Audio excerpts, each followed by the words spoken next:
Hello everyone, welcome to S point PCS. मैं चंदन प्रसाद।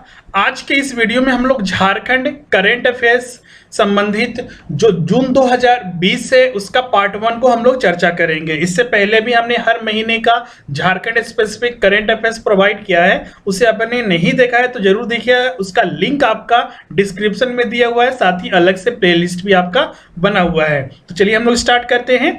आज के इस करंट अफेयर्स में जो हम लोग मुख्य टॉपिक जो डिस्कस करेंगे उसका आपका यहाँ पर विवरण है, जिसमें कि पहला है आपका राज्य में पहला मेडिकल यूनिवर्सिटी बनाया जाएगा। झारखंड के पूर्व राज्यपाल वेद प्रकाश मरवाहा का निधन हो गया है। वनरोपण के क्षेत्र में बेहतर कार्य करने के लिए कुजू वन समिति को पहला पुरस्कार मिला हुआ है। हम लोग नेक्स्ट जो डिस्कस करेंगे आपका झारखंड के पूर्वी सिंहभूम में 250 किले सोना मिला है। और साथ ही आपका नेक्स्ट जो डिस्कस करेंगे आपका बोकारो जवाहरलाल नेहरू जैविक उद्यान में एक रामेश्वरी नाम की शेरनी का निधन हो गया है।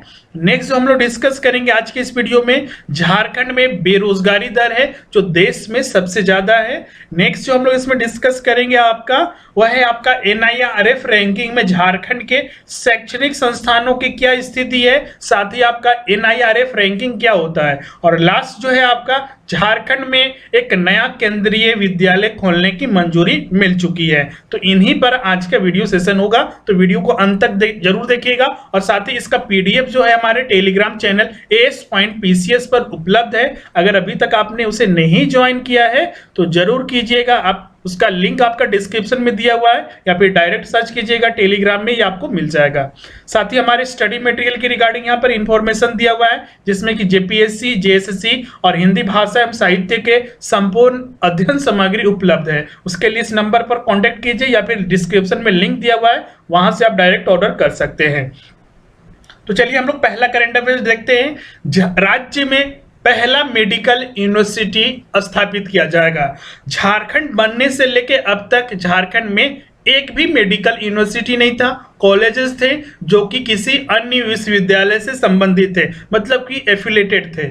अब ये नया मेडिकल यूनिवर्सिटी जो बनेगा आपका मेडिकल जो रिम्स है जो रांची में स्थित है, Rajendra institute of medical science को राज्य का पहला मेडिकल यूनिवर्सिटी के तौर पर अपग्रेड किया जाएगा। इसके लिए ड्राफ्ट भी रिम्स के द्वारा तैयार किया गया है, और साथ ही से राज्य के राज्यपाल जो है वर्तमान में द्रौपदी मुर्मू, उन्हें यह ड्राफ्ट सौंप भी दिया गया है। और साथ ही विभाग के द्वारा ये सारे काम किए जा चुके हैं। अब यहाँ पर बात करते हैं कि इससे क्या फायदा मिलेगा। तो आपको बताते हैं इससे क्या फायदा मिलेगा। जो भी मेडिकल यूनिवर्सिटी की स्थापना होगी तो जो भी मेडिकल कॉलेज है सब इसी के दायरे में आएंगे, और उनका सुचारू रूप से अच्छे से काम चलेगा। जैसे कि अध्ययन की रिगार्डिंग रिसर्च शोध करने के लिए अब यहाँ पर आसानी होगी। नेक्स्ट जो हम लोग डिस्कस करेंगे आपका झारखंड के पूर्व राज्यपाल वेद प्रकाश मरवाहा का निधन हो गया है। 87 वर्षीय वेद प्रकाश का जो निधन हुआ है वो गोवा में हुआ है। वो झारखंड के पूर्व राज्यपाल और एक सीनियर IPS अधिकारी भी थे।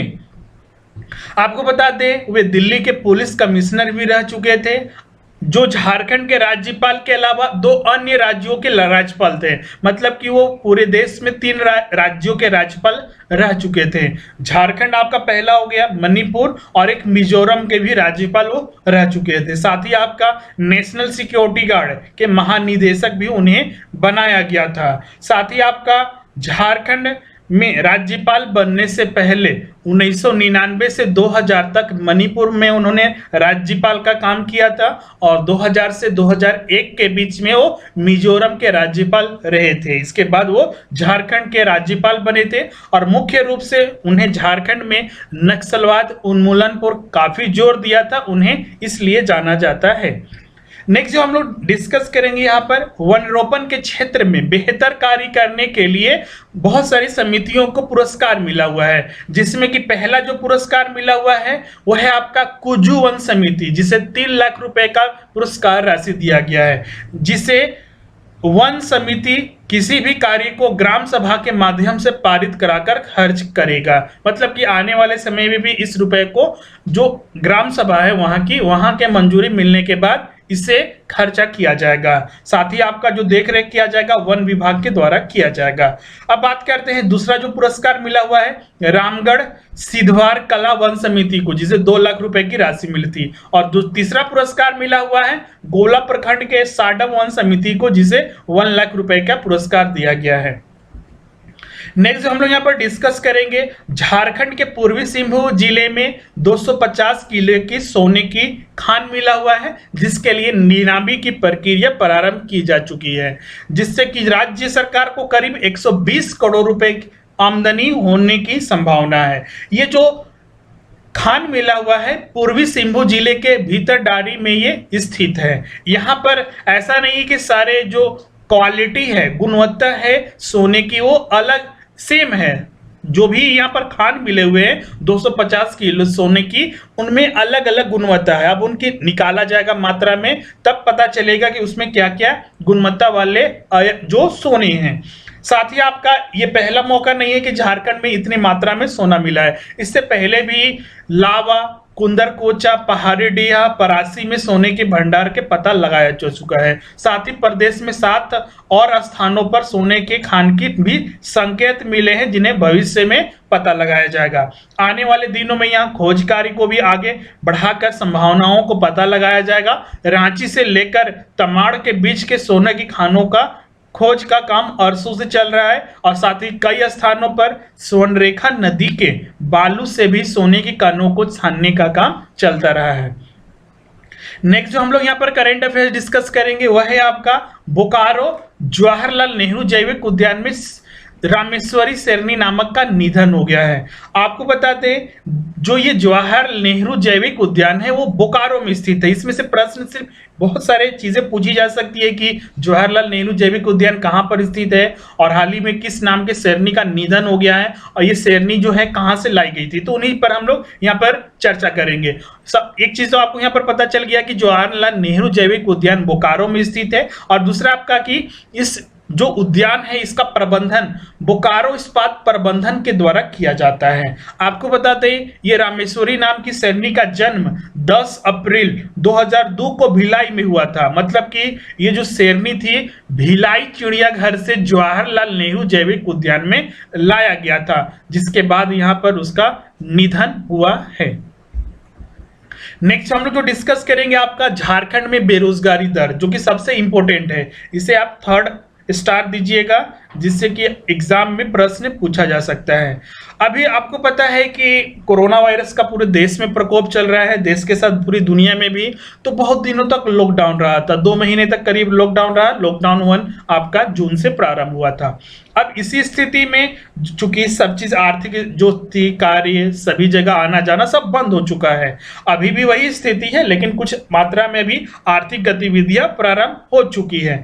अब इसी में चूंकि काम बंद हो जाने से अनएम्प्लॉयमेंट रेट तो ऑब्वियसली है कि बढ़ेगा ही, और ये अनएम्प्लॉयमेंट रेट सबसे ज्यादा झारखंड में बढ़ा है। पूरे देश में हर राज्य के कंपेयर में झारखंड में सबसे ज्यादा अनएम्प्लॉयमेंट मतलब बेरोजगारी यहाँ पर बढ़ा है। आप यहाँ पर देख सकते हैं मार्च के अंत में लॉकडाउन प्रारंभ हुआ था। उस समय से देखिए अप्रैल तक आते आते बहुत ज्यादा मात्रा में बढ़ा, फिर आपका अप्रैल से मई के बीच में भी, और फाइनली मई में आपका जो बेरोजगारी दर था 59.2% है। बिहार में भी आप देख सकते हैं 46.2% और दिल्ली में 44.9% अभी वर्तमान में बेरोजगारी दर है लॉकडाउन के बाद।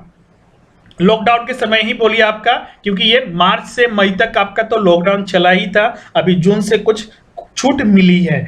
अब ये स्थिति क्यों हो रही है कि आखिर ये लॉकडाउन में बेरोजगारी दर इतनी तेजी से क्यों बढ़ा है? तो इसका सबसे बड़ा रीजन था कि जो भी राज्य थे, क्योंकि इस अभी स्थिति ये थी कि आपका बहुत सारे लोग अपने राज्य को छोड़कर दूसरे लोग राज्य में जाके काम करते थे। अब चूंकि वहां पर सारे काम बंद हो गए थे, तो उन्हें वो अपने गृह राज्य में वापस लौटना पड़ा, और ये झारखंड बिहार से बहुत सारे लोग थे जो दूसरे राज्यों में जाके काम कर रहे थे। इस वजह से यहाँ पर स्थिति विपरीत देखने को मिल रही है।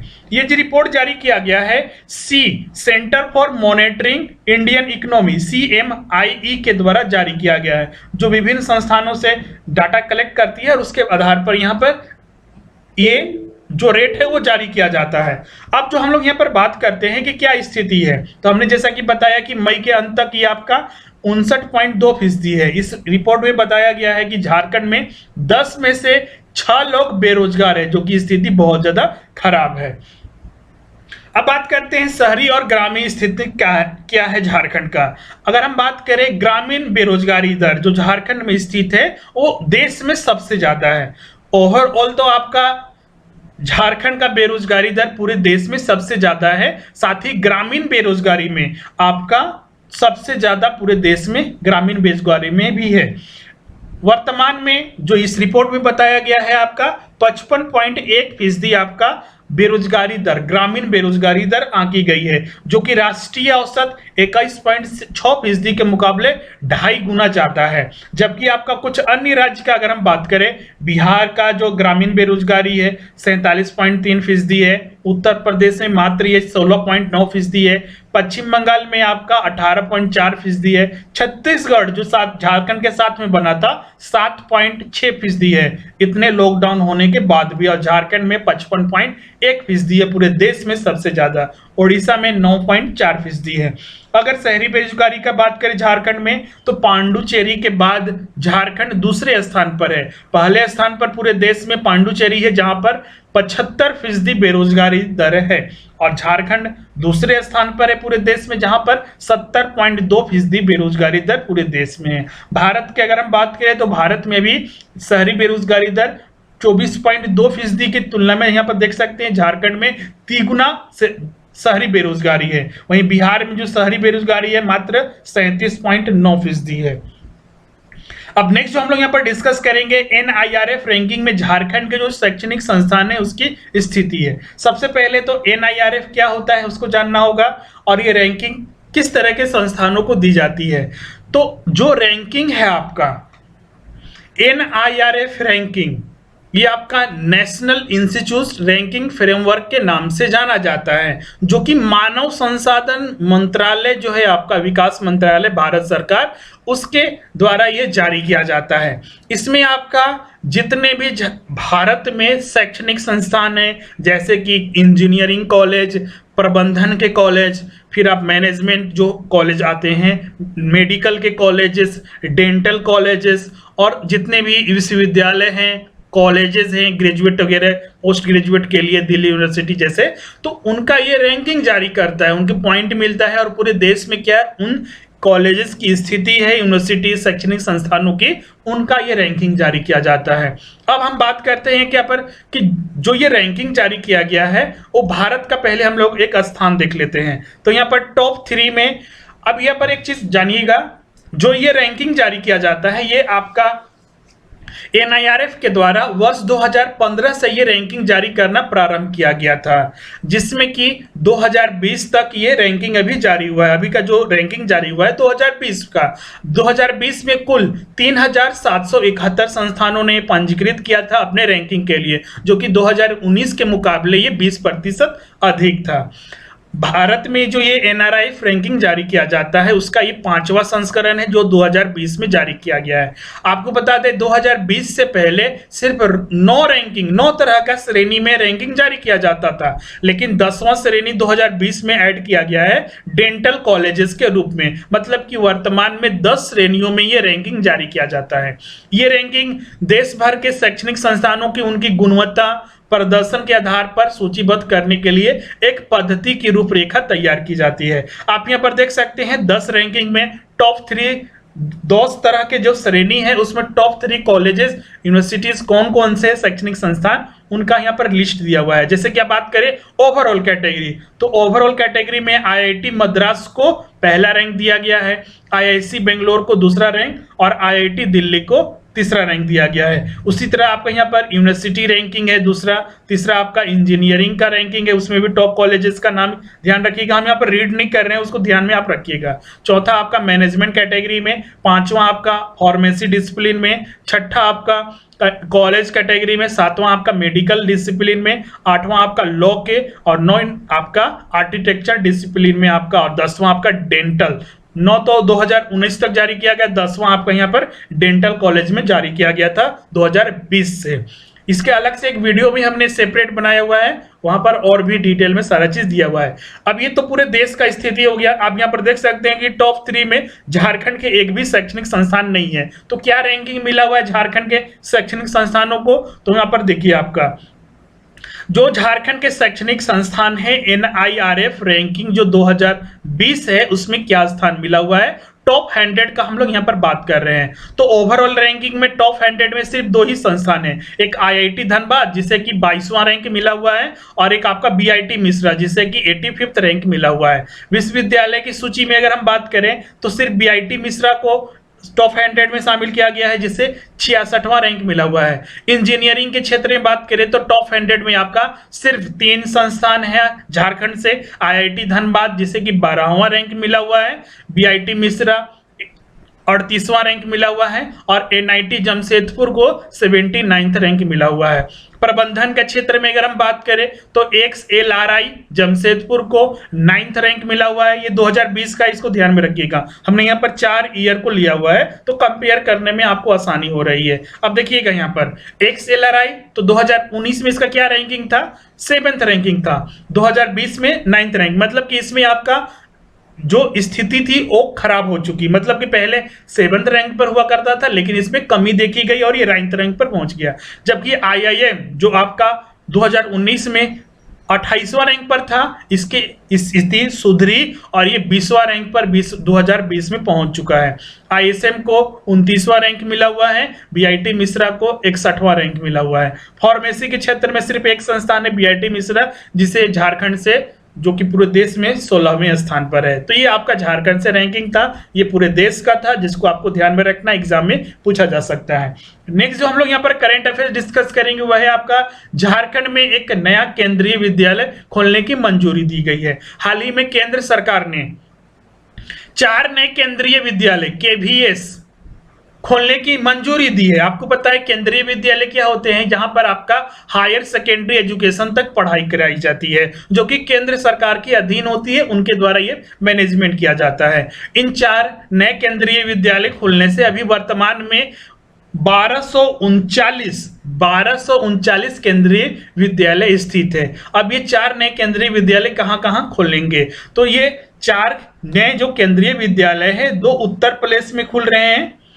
एक केंद्रीय विद्यालय उत्तराखंड के चंपावत में खुलेगा जिसका नाम होगा SSB चंपावत, और जबकि झारखंड में जो केवी खुलेगा केंद्रीय विद्यालय रेलवे डांगोपासी के नाम से स्थापित किया जाएगा। तो ये कुल 4 केंद्रीय विद्यालय थे जिसकी मंजूरी दी गई है।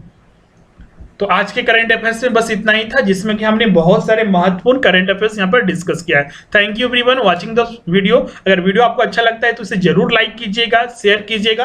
अभी तक आपने इस चैनल को सब्सक्राइब नहीं किया है तो जरूर कीजिएगा। मिलते हैं नेक्स्ट वीडियो में और भी नए करंट अफेयर्स वहां पर हम लोग डिस्कस करेंगे और आपके एग्जाम के लिए जो कि बहुत ही महत्वपूर्ण होगा। Thank you everyone.